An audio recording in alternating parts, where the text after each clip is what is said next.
Guys, I keep seeing these kinds of plots and they are driving me crazy. You're seeing here all of the pitches that were thrown in a given game relative to the strike zone, but in reality, combining both the right and the left-handed batters into one plot really doesn't tell the whole story.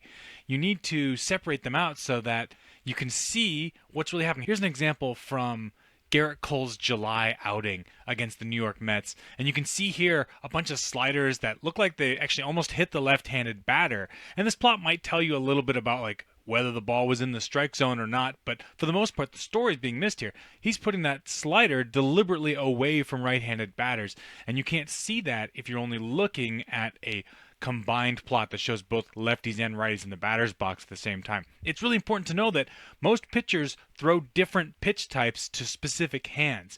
If you throw a slider, you're probably not going to be throwing a slider very often to opposite-handed batters.